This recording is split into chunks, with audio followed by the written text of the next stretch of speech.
Hello and welcome to Just One More Watch, and welcome today to the review of a watch that gives you the full Rolex experience for a fraction of the cost.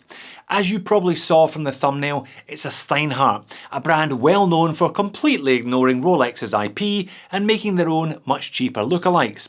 I have looked at a couple of them on the channel before myself and found them to be high quality and well priced, considering they're Swiss made, which necessitates a Swiss movement obviously.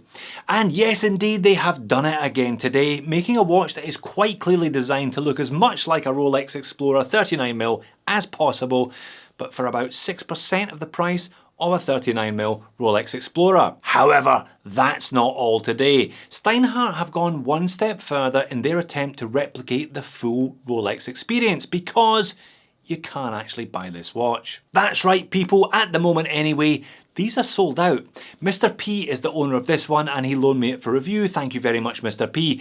He bought it from Nomon. Sold out. Other third-party vendors. Sold out. What about Steinhart themselves? Surely they must have stock of their own watches. Nope. Sold out. So there you go folks. All Steinhart need to do next to really seal the deal is to make you buy several Lady Steinharts before they put you on the list for one of their other watches, and they will basically have become Rolex. It does however look like you don't have to wait too long, with the next batch of these coming in July, but it just goes to show that the market for a high quality lookalike is still very much there. But assuming that you can actually buy one at some point, should you? What do you get for your cash? Let's flip the camera and find out. Alright then, let's get into this rather large cardboard box. While I'm doing it, let's circle back to price. I told you they were out of stock everywhere, but I didn't actually tell you how much they cost when they're in stock. The Steinhart price for this Ocean 39 Adventure Classic, love the name, is €490. Now that includes the 19% Euro tax but excludes delivery. If you're in the Eurozone, you're going to have to work out how much it's going to cost you, your local region, your local currency. Nomon price is a little bit easier, $550 including global shipping. Mr. P paid just on 800 Aussie dollars for his, landed here in Sydney. And I think that is pretty good value considering what you're getting with this one. And what you're getting with this one is a watch that is trying its hardest to look like a Rolex Explorer 39 from some angles, and yet not from other angles. It's a bit of a weird one, this one. This is actually the fourth Steinhart now that I've reviewed on the channel, so I'm beginning to get an understanding of how they put together their watches and the certain components that they carry across their range of watches. And I think that explains some of the decisions that have been taken when they were putting this one together. It's definitely a Rolex lookalike, but it's also definitely recognisably a Steinhart. Let's start with the Rolex half of that. Yes, clearly this is aping the look of the classic 214270 39mm Rolex Explorer, 369 applied Arabics, Mercedes handset, Lollipop second hand, baton indices, triangle at 12. Yeah, pretty much exactly the same. In fact, the dial and dial layout gets closer than any other Rolex Explorer homage that I have looked at. But then there are other components of this watch that veer away from Rolex's design considerably. So oddly enough, it's 39mm in diameter, but it's 13.5mm thick, which I can't help but think is a little bit girthy considering it only has 100 meters of water resistance, 47mm lug to lug, 20mm lug width tapering down to 16 back up to 18 at the very Steinhart clasp, sized up for me 7-inch wrist, 145 grams, all 316L stainless steel construction, case screw down crown, stainless steel bracelet with screw links, and it is a good bracelet, quite thick and chunky but with good screw links. And yeah, I've seen this now on 3 other Steinharts. Like I said, there are components that just seem to drift from watch to watch to watch unchanged. Is that a good thing? Is that a bad thing? I will leave that one up to you. Considering it's a Rolex Explorer homage which uses their 39mm oyster case, that is not an oyster case at all. Plus the drilled lugs, as welcome as they are not featured on the Rolex. And the Rolex caseback doesn't stick out like that one does. This reminds me a lot of the Steve McQueen 39mm case that I borrowed from Mr. P for the GMT Fight Club video just before Christmas. Only difference is this one doesn't have crown guards. I think it's the same basic mould, but they have modified it slightly. Again, another part seemingly just transferred between Steinharts rather than being made specifically for this model. Double dome sapphire is another change from Rolex. They use flat. I will say though, it is beautifully integrated into that high polished fixed stainless steel bezel. Now they quote double undercoating of anti-reflective.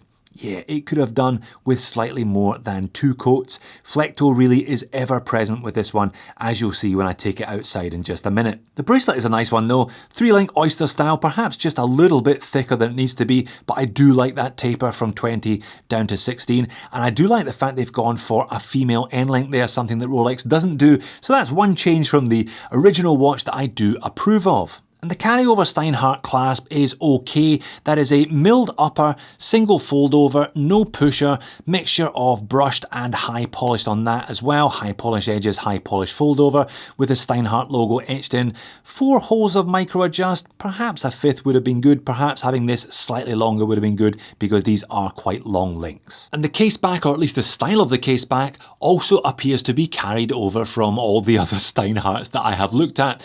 This sun symbol signifying adventure, I guess, is unique to this watch. Usual spec sheet around the outer edge. Behind that case back though is, I think, one of the highlights of this package overall. It's a Sellita SW200-1, but it's the elaborate grade version. Not bad for $550. Yeah, like I said, not bad. Check that. Bang on, super healthy amplitude, 0 beat error. These elaborate grade version, it's the one up from the standard grade. They are adjusted, they're regulated to 3 positions, theoretically plus or minus 7 with a maximum variance of plus or minus 20. But look at that one, that is absolutely superb. Definitely a highlight there for 26 joule, roughly 40-hour power reserve, hacking and bidirectional winding, and reasonable servicing costs because they're based on the ETA 2824. Any decent watchmaker will be able to look after this one for you. But to be honest, most people aren't buying this watch for that elaborate grade Sellita. They're buying it because of the classic Rolex Explorer looks on the dial. As discussed, Arabics at 3, 6 and 9 are applied. Reasonable height to those as well. I'll show you the dial from an angle in just a minute or two. You can see they sit elevated off that matte black dial. Rectangular baton indices everywhere else apart from the classic triangle at 12. Now the Steinhart logo sits beneath that triangle with Ocean 39 printed in white along with Adventure in big letters above automatic above the index at 6, and of course Swiss made tucked underneath there beneath that Arabic at 6. You would not expect anything other than a high polished silver flat Mercedes handset on this one with a rather large lollipop second hand, perhaps slightly too large there. They could have done with shrinking that one down just a little bit, I think. But because that domed sapphire and not quite enough anti-reflective undercoating, I think this watch is best viewed from the angle. You get to see the depth of those indices and you do get some quite attractive light play from the domed sapphire. Now the depth of those indices and that large lollipop second hand does have one benefit though, and that benefit is awesome lume, like really good lume on this one, surprisingly good. Again, one of the standout features for your $550. BGW9, as you'd expect, aping the bright blue chroma light look of a real Rolex. When I turn the speed up on this one, I reckon this one could probably give a real Rolex a run for its money. Maybe I'll borrow this one back from Mr. P in time for a future episode of Lume Wars. I'll see if I can arrange with Mr. X to put it head to head against one of his Rolex Explorers. That could be embarrassing for the big R if it loses to the big S. Now, I have had plenty of hands-on and on-wrist time with a 39mm Rolex Explorer, which I described as the almost perfect Rolex, and I really enjoyed the way it wore on my 7-inch wrist. This Steinhart doesn't actually wear the same because the case isn't an oyster style, because it is flatter, and because those lugs stick out a little bit further. It doesn't follow the contours of the wrist nearly as nicely as the Rolex case does.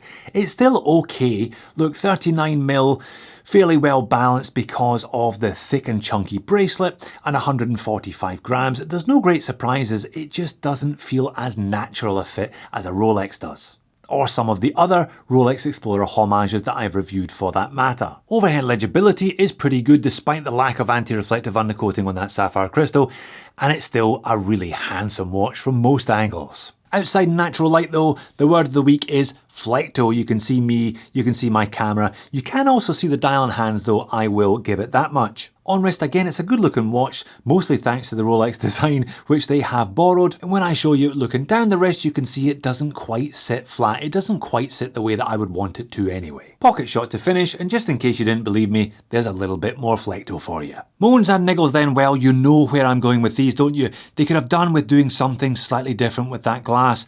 More anti-reflective undercoating is the different that I would be looking for. And here it is side by side with another Rolex Explorer 39mm homage in the form of the Saint Martin. Now the Saint Martin has got its own set of problems. Look how bad that white text, the logo and the automatic 100 meters looks when they've 14'd the hands and the indices. But the Saint Martin has an oyster style case, and as a consequence it fits beautifully. The Steinhart does not have an oyster style case, and as a consequence it doesn't fit nearly as well as the Saint Martin does. So clearly this one has been a bit of a hit for Steinhart already if they've sold out the first production run. That means therefore that there are a couple of hundred of these out there on wrists around the world already. If you bought one, I would love to hear your thoughts. You've heard mine, let me know what you think about this watch. Seems to me that Steinhart haven't really gone all in. They have gone all in on the dial, but the rest of it seems to be a bit of a part spin special with case backs and clasps and even cases borrowed wholesale from other watches in their range. I can't knock the value for a Swiss-made watch with that level of movement. The lume is also fantastic. The whole thing feels very well put together, but I just wish they had fully committed to making an Explorer homage rather than doing the dial to perfection and then rather tailing off as the rest of the watch went on. So there you have it, the Steinhart Explorer. Looks identical to an Explorer from some angles and nothing like it, frankly, from others. Rather bizarre. If you like Steinhart, why not check out the two previous reviews of the Steve McQueen GMT and the Ocean One GMT. Thanks for watching, see you in a future video.